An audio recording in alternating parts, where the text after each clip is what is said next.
Do you wish you had more friends as a homeschool mom? Over my 2 decades of homeschooling, loneliness was a recurring problem.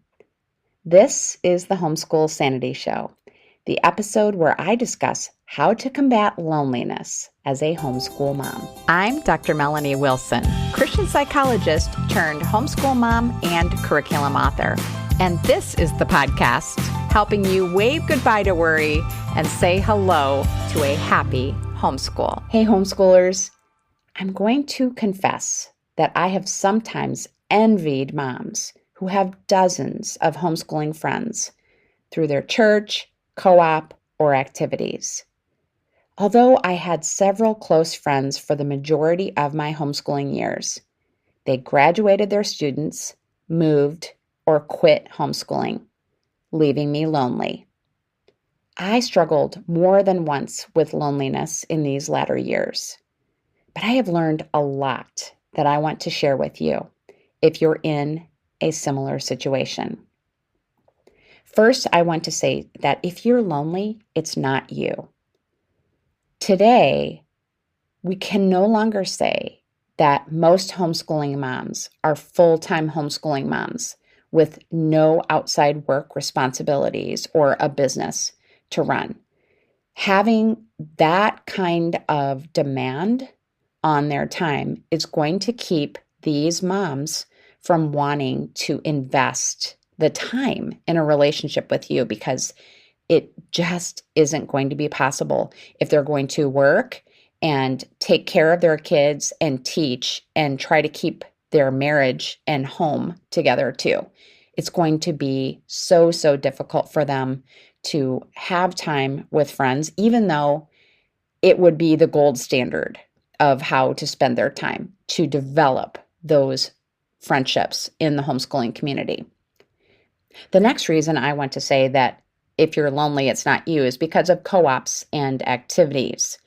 When I began homeschooling, there were really only two types of co-ops. The first was a home-based co-op, which is what I had for so many years, where we would just meet in a central location with a few other families to do homeschool activities, field trips, but it was typically one day a week, and the moms never left the location. And the same way with a more formal group, large group co-op where there were moms who taught classes, but even if you weren't teaching a class, you were not allowed to leave the location. You were volunteering and interacting with other moms. So you had so many opportunities to not just meet other homeschooling moms, but to develop deep friendships with them. Today, homeschooling moms are much more likely to drop their kids off at a co-op and leave, and possibly more than one day a week. So there isn't any opportunity for the moms to really get to know one another unless they participate in a less frequent social activity that the co-op arranges for. And then there are so many activities and sports for kids to get involved in, many more than there were when I started homeschooling. And some of these activities are actually very good for developing friendships with the other moms.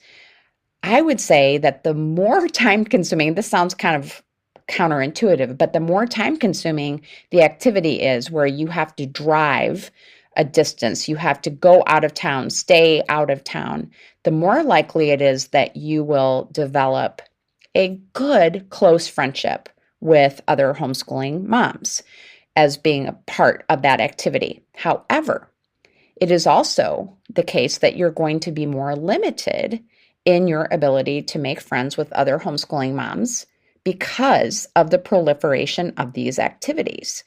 These moms, just as I said with work, they are so busy taking their kids to these activities, staying there during practices, games, trips, that they're going to have a very hard time finding dedicated time to develop friendships with you. The next reason I say that if you're lonely, it's not you is because of smartphones.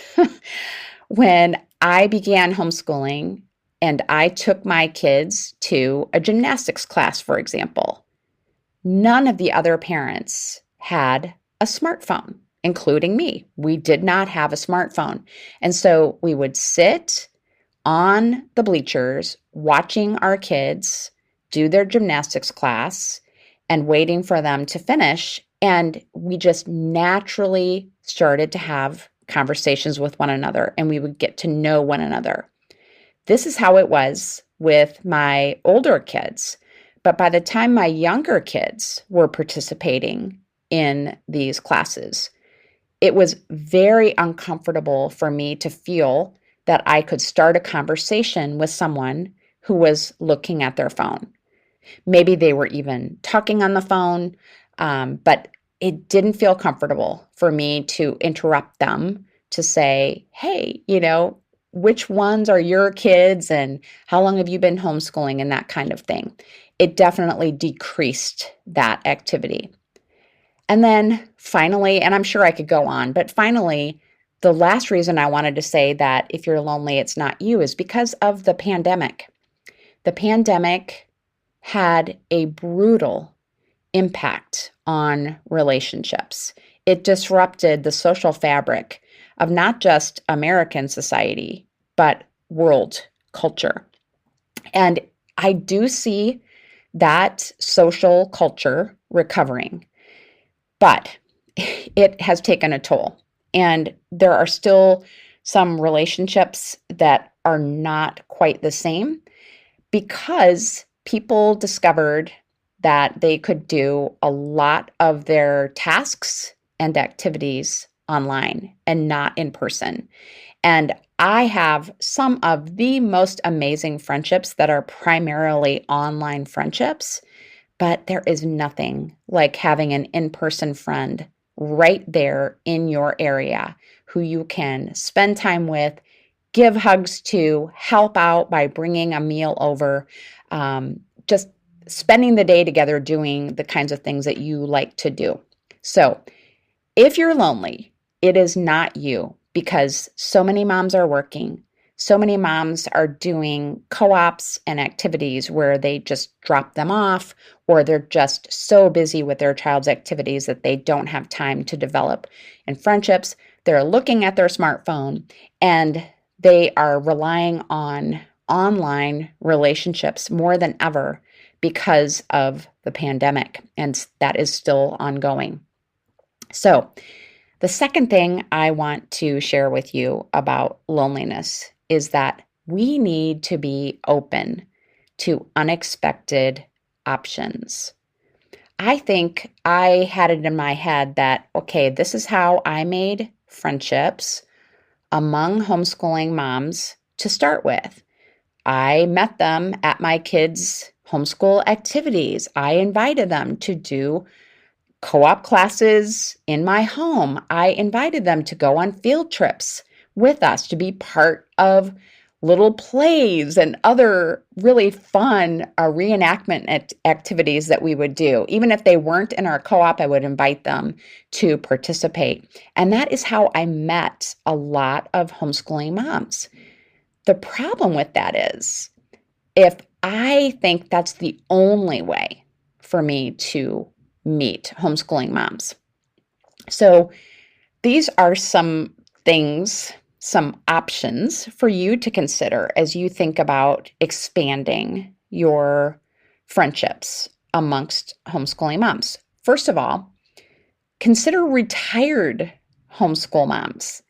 There are more of them than ever, and they can feel a little lost because homeschooling has been a huge part, not just of their time, but of their identity. And they can have difficulty making friends as well. If they're going to go directly into the workplace, it might be easier for them to meet friends that they work with. They might be able to find some activities that will help them meet other moms, or they might just continue hanging out with other retired homeschool moms. But there are many of them who would love to have a friendship with a homeschooling mom who is continuing to homeschool. And along that line, be open to having friendships with older women who are not homeschooling. I think one of my problems has been that I have thought that I need moms who are my age who are also actively homeschooling. And that is wonderful. I am not saying that you don't need those, but we can have our friendship needs met by older women who have never homeschooled. And we can feel just so blessed by having a friendship with these older women. I have friends who they are widows, and their friendships have changed as well. And they would love to have some special time just with you. And these older women can really encourage us and help us, even if they haven't homeschooled their own children.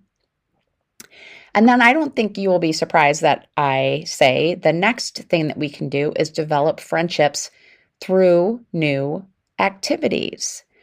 As I have come to the end of my homeschooling years, I've said before that my youngest is now in community college full-time as he waits to start full-time university studies next year. I am really not homeschooling him per se. And so I have time to take on some new activities or spend more time on old activities. I am going to be playing in a tennis league that is during the day. That was something that I didn't feel was appropriate when I was homeschooling my kids. So I can play tennis during the day and meet some other women who like playing tennis.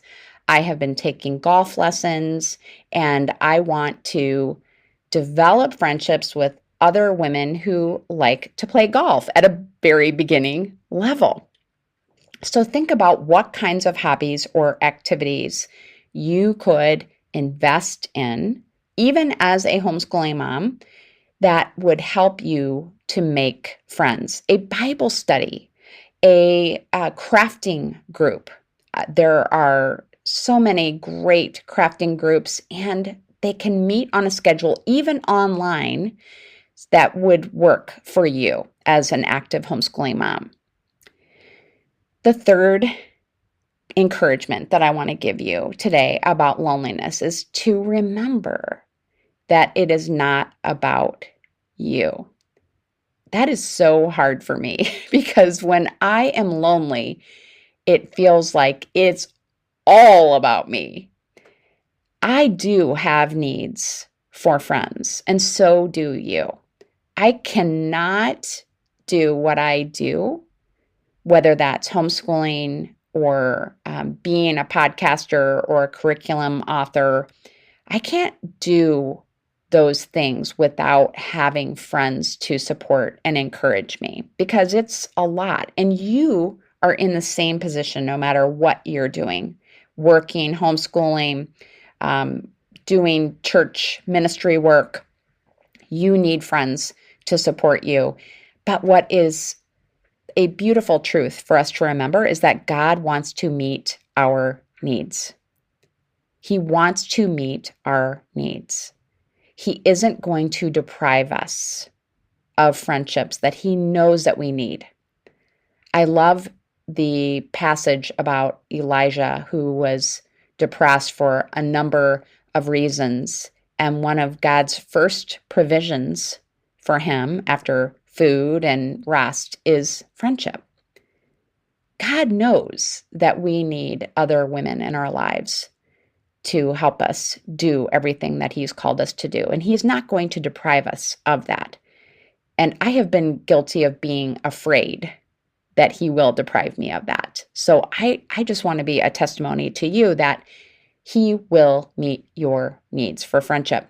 Years ago, when I was really, for the first time, I would say, feeling a need for more homeschooling friends, he led me to get involved in Periscope, or I believe that he did, that he led me to get involved in Periscope and starting the homeschool group on Facebook that's now called the Homeschool Sanity Circle. And you can join it and chat with some other homeschooling moms there still today. But that really met my need for friendship. And I am friends in real life, in person, with many of the women that I met through Periscope and our Facebook group.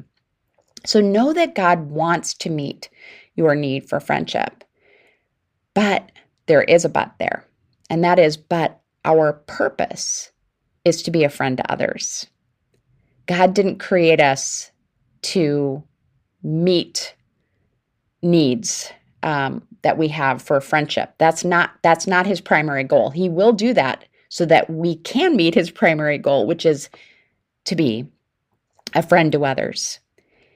And that is hard for me to remember, as I said before, because I can get very fixated on what my needs are. But there are so many homeschooling moms who feel lonely, just like you do. And they're waiting for someone to reach out to them. And not just to say, hi, how are you? But to say, hey, I go for a walk every morning. Would you be interested in doing that, sometime? Because I really enjoy that. It's a great way to get exercise. It's a great way to chat. And, we can do some prayer time. And, some moms will say no because they're just too stretched.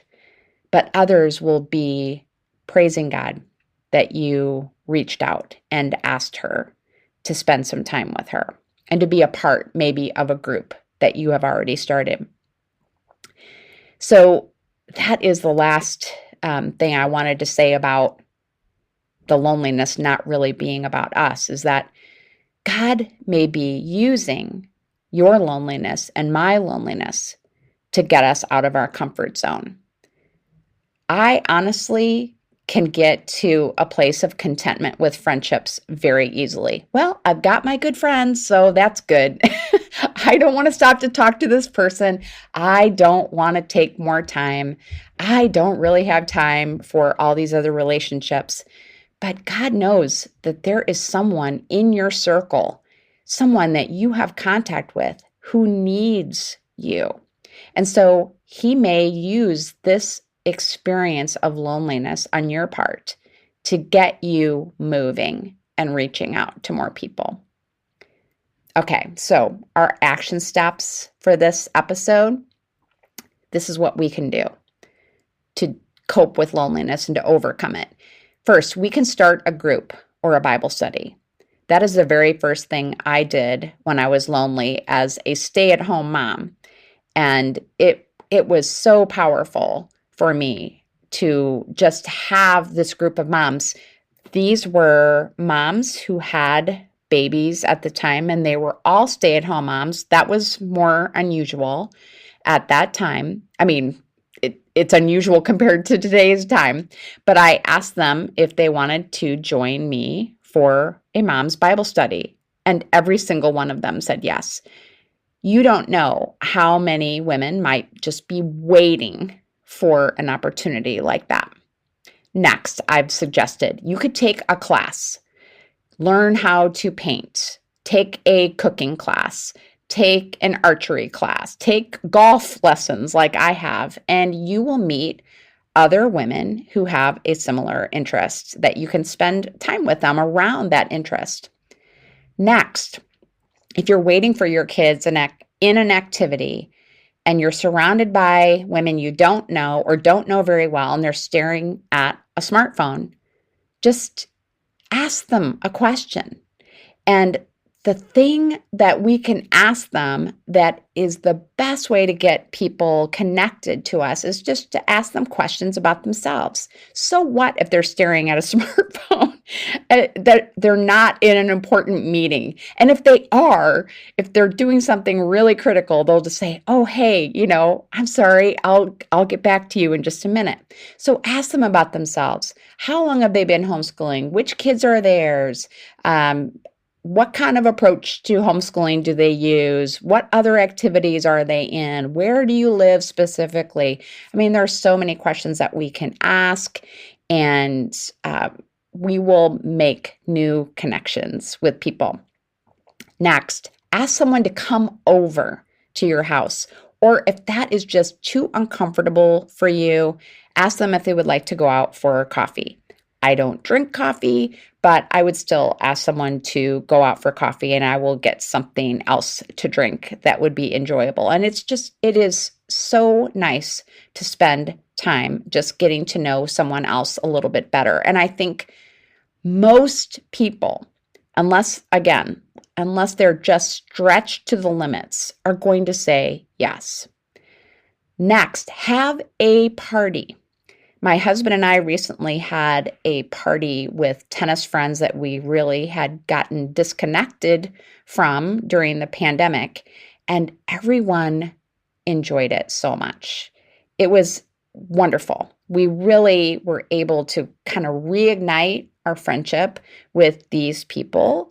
And I was thinking how important that can be if you want to build friendships with people. And I did have people I had never met before come to the party. And some of those women I felt like I have a connection to. So have a party of whatever size you feel comfortable with. Next, meet up with an online friend. If you are friends with someone online and you've never met in person, or even if you have, schedule a time to actually meet up. I just did that with my online friend, Gina Mayo. I've met Gina in person multiple times, but our friendship really began online, and it was wonderful just to spend some time with her. And Gina Mayo, if you don't know, I've had her on the podcast before. She is the woman teacher behind music in our homeschool.